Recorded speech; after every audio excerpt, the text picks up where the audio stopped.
Today I'm celebrating Ghandi Jayanti, which is a national celebration of Gandhi's birthday which takes place in India and globally every year. Now, Gandhi is a complicated character, and as is often the case with public figures, their most commonly accepted portrayal is somewhat distorted and not exactly the way we might like to imagine someone.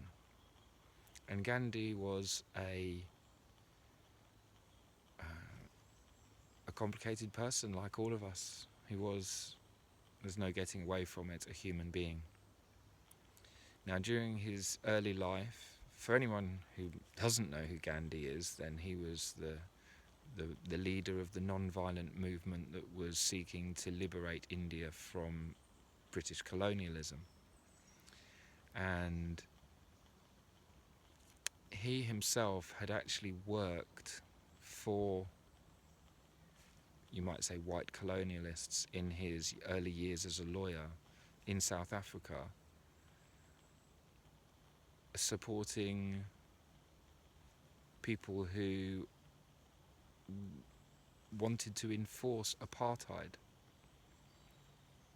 And therefore, he's not exactly someone who was a saint from beginning to end. And it's not that because somebody has done something questionable in their past that it puts them beyond redemption and being able to go, wow, that's what I did and I want to do something different now. And I've seen material that makes all sorts of accusations about Gandhi's personal life and what he was like, but I don't really feel that I want to enter into that. I really mention it just to say that the celebration of any single living person is always complex. And yet, I also find it very difficult to ignore the incredible effect that he had and continues to have on so many people around the world. His willingness to stand up and be counted, to fast, to speak clearly his desires, to, with great earnest, embark on the path and to see it through. To have been willing to stand up and receive the beating of clubs and to show people by example a willingness to show up brutality by accepting it. It's very difficult to see that in any other light but heroic. To lead people into battle without any weapons, knowing that you and others are going to suffer.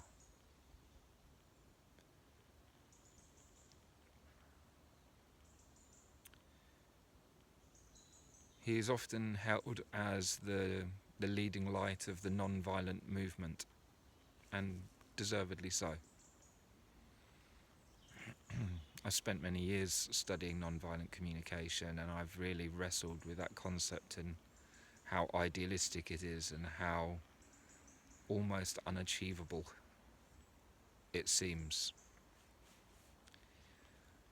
So I don't take it lightly, the thought of talking of non-violence, because people often talk about it flippantly. Oh, non-violence, yes. Oh, I'm non-violent. Are you really? Are you really? Violence seeps into the thoughts that we have in our own minds, the thoughts we have about others. It may not be physical violence, but sometimes it's more brutal. Emotional violence.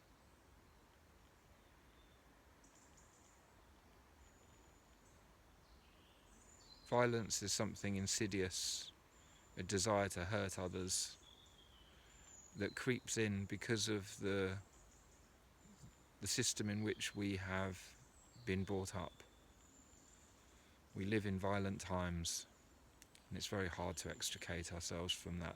And I think it's for that reason that seeing someone who, whether they actually did or not, someone who at least purportedly did what they could to rise above and to extricate themselves from and to rid themselves of that idea of violence, is something that we can cling to.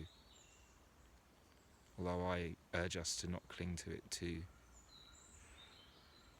strongly. It's just wonderful to have a moment and a cause for reflection on the idea of non-violence. That there is something that we could aspire to. So today I'm celebrating Ghandi Jayanti, and I'm going to use this as a moment to give thanks in the quiet of the forest here for the life and the work, the contribution and the example of a man who was willing to fast, to stand peacefully in the face of oppression and to show its true nature.